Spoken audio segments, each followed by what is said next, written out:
नमस्कार, मैं हूं मनीष शर्मा और आप देख रहे हैं एनडीटीवी राजस्थान। इस वक्त बड़ी खबर पेपर लीक भर्ती घोटाले को लेकर ही है। जयपुर में एसआई भर्ती परीक्षा पेपर लीक मामले में एसओजी की कार्रवाई से जुड़ी खबर है। प्रोडक्शन वारंट पर बाबूलाल कटारा को एसओजी ने गिरफ्तार किया है। भर्ती परीक्षा पेपर लीक मामले में वो जेल में बंद है। परीक्षा के इंटरव्यू पैनल में बाबूलाल रामू नायका की बेटी के इंटरव्यू पैनल में शामिल था कटारा। और आपको बताएंगे बाबूलाल कटारा भी आरपीएससी का पूर्व सदस्य रह चुका है। इसको लेकर अब बड़े सवाल एक तरह से कहें कड़ी से कड़ी जोड़कर एसओजी अब कार्रवाई कर रही है।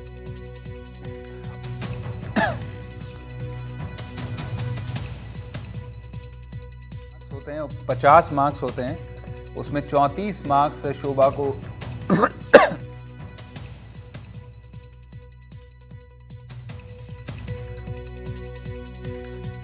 और सोमू आनंद इस वक्त हमारे साथ मौजूद हैं, उनका रुख कर लेते हैं। सोमू, तो अब एसओजी एक तरह से कहीं कड़ी से कड़ी जोड़ने में जुट गई है। रायका की गिरफ्तारी के बाद अब बाबूलाल कटारा को रडार पर ले लिया है।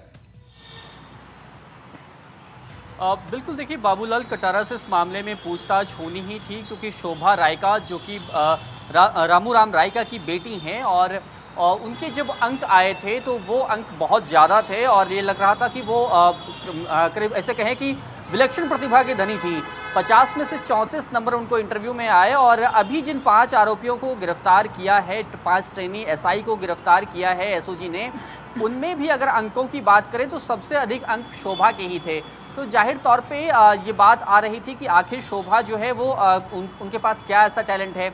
लेकिन जैसे ही एसओजी ने इसकी जांच की, एसओजी ने जो टेस्ट लिया था उसमें वो बहुत कम स्कोर कर पाई। वो 40 से कम उनका स्कोर आया। उसके बाद से क्योंकि उनके खिलाफ शिकायतें भी मिली थी और जब टेस्ट में उनके कम नंबर आए और जो टीचर्स वहाँ पे आरपीए में जा रहे हैं उन्होंने भी जो फीडबैक दिया था उसके आधार पर शोभा रायका की गिरफ्तारी हुई थी। और जानकारी ये मिल रही है कि शोभा रायका का जो इंटरव्यू पैनल था उसमें बाबूलाल कटारा जो कि आरपीएससी का पूर्व सदस्य रहा है और उसके खिलाफ सीनियर टीचर भर्ती मामले में कई सारे मुकदमे ईडी तक में दर्ज हैं, वो उसके पैनल में था। तो अब ये जानने की कोशिश की जा रही है कि क्या बाबूलाल कटारा ने किस तरह से मदद की रामू राम रायका की बेटी और उनके बेटे को। इसके अलावा भी क्या किन्हीं को मदद की गई है इस तरह से इंटरव्यू में। इन सारी चीज़ों पर बात करने के लिए, सारी चीज़ों की जाँच करने के लिए प्रोडक्शन वारंट पे, क्योंकि बाबूलाल कटारा पहले से ही गिरफ्तार है, उसको जयपुर जेल से अब एसओजी अपने पास लेकर आई है। बिल्कुल, इंटरव्यू पैनल में भी शामिल था कटारा। लेकिन सोमू, अब एक सवाल इस तरह से भी सामने होगा कि क्या सिर्फ कटारा तक ही मामला सीमित रहेगा या फिर अब और आरपीएससी के इसी तरह के पूर्व सदस्यों पर या और अधिकारियों पर आने वाले दिनों में कार्रवाई देखने को मिल सकती, क्योंकि सरकार कह रही थी कि बड़े लोग पकड़े जाएंगे और उसकी शुरुआत अब हो गई है।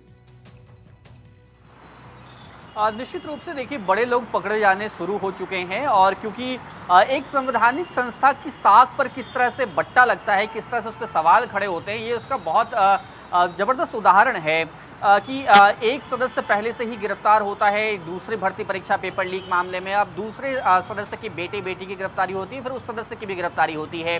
बताया ये जा रहा है मनीष कि 6-7 दिन पहले, क्योंकि देखिए अब तक जो जांच चल रही थी वो इस बात पे जांच चल रही थी कि जो भर्ती परीक्षाओं के पेपर लीक हुए हैं वो उसी दिन लीक हुए जिस दिन वो परीक्षा थी, या फिर उससे एक दिन पहले वो परीक्षा जो क्वेश्चन पेपर था वो बाहर गया और फिर पढ़ाया गया।